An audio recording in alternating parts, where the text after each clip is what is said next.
Welcome back to my channel. My name is Tauya Matope. I'm going to be talking to you today about the downsides of being a children's social worker in England or in the UK in general. By posting these videos, I'm not claiming to be a guru in this field, but I'm only sharing some few nuggets in terms of my own personal experiences and experience of those who are close to me in terms of, practicing this job, practicing, as a social worker. And I would need to put a disclaimer to say by, posting this video, I'm not claiming, like I said earlier on, I'm not claiming to be a know-it-all in terms of what's happening within this profession, but I'm just sharing with you for those who are going to be benefiting from the few nuggets that I'm going to be sharing today.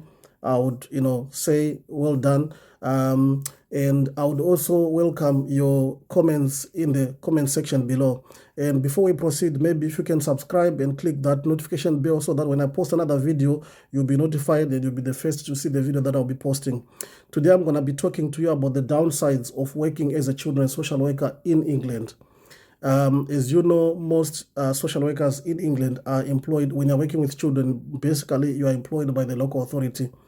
However, there are some agencies which are, coming up, private fostering agencies which are also employing social workers. But with this video, I'm talking about the experience mostly of social workers working for the local authority or for the local authorities in England. So with regards to working as a social worker, one thing I would mention from the get-go would be it can be, a challenging and rewarding profession at the same time if you're working as a social worker.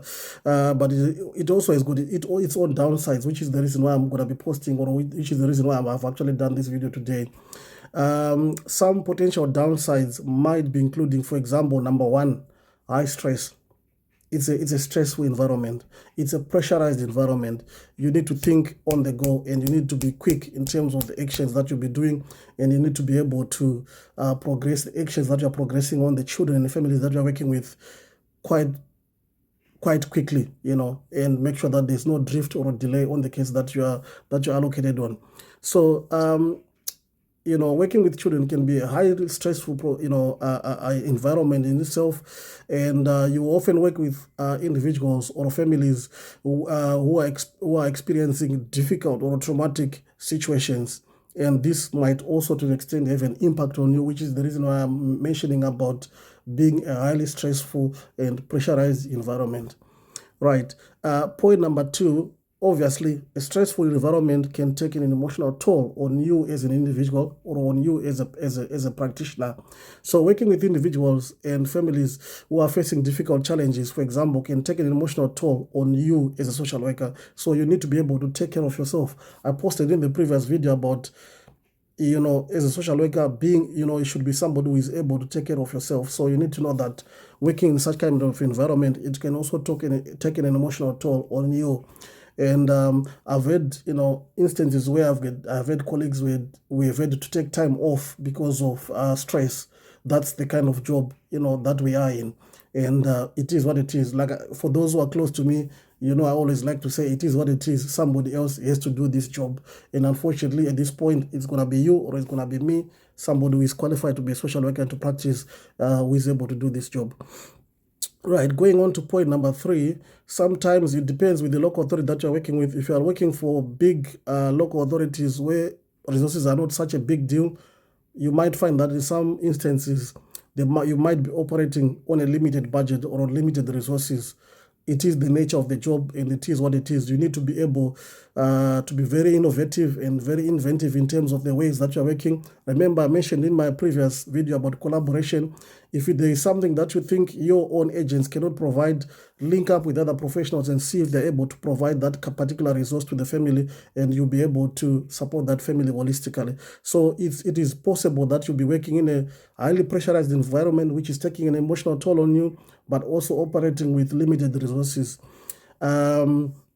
Sometimes it makes it difficult to work in such a kind of environment where the level of support that you think your clients need is not available. But it's about how innovative you are in terms of going around that situation or maneuvering that situation to make sure that you provide your clients with a holistic support service that you are offering them. Right, and moving on to point number 4 is around bureaucracy. Obviously, as you know, in any setting or in any organization, there are steps and ladders that you need to go for you to get things to be approved.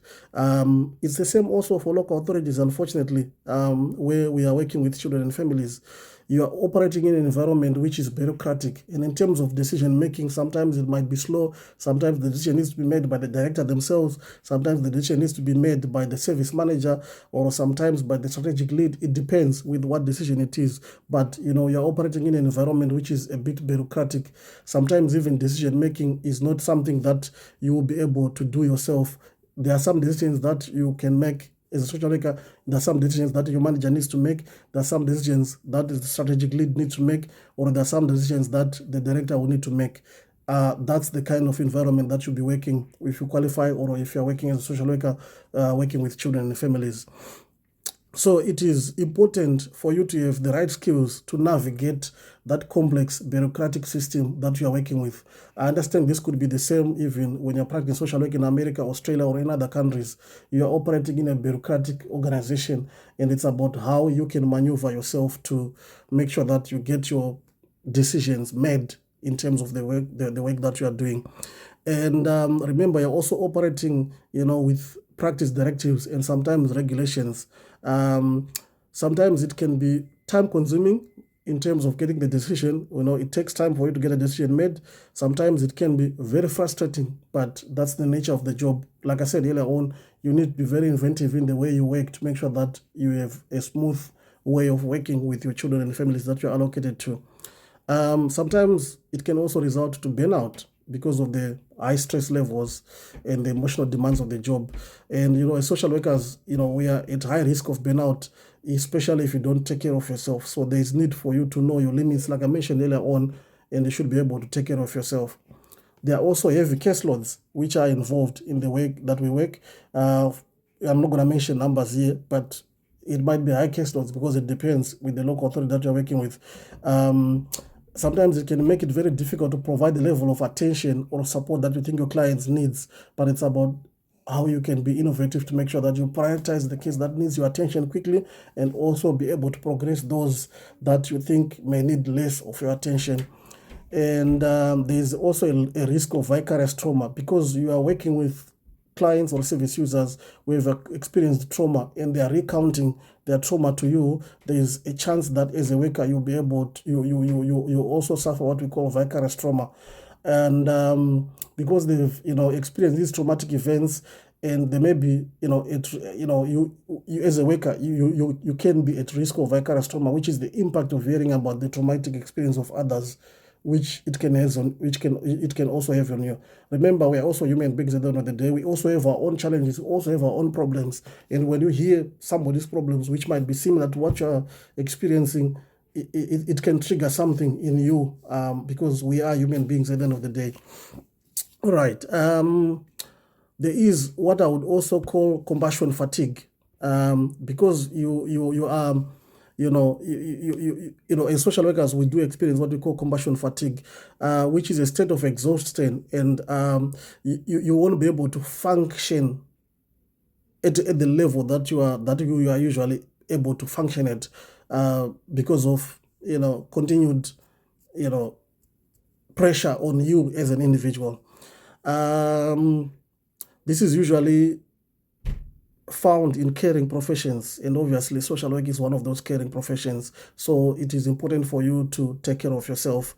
My word of advice to fellow colleagues who are social workers out there is, please take care of yourself. If you feel your caseload is over and above than what you think you should be able to handle, you should be having a conversation with your line manager to make sure that there is that conversation around what can be done or what support can be put in place for you to be able to be on top of the work that you are doing. So shout out to all social workers who are practicing out there and who are practicing in such environment.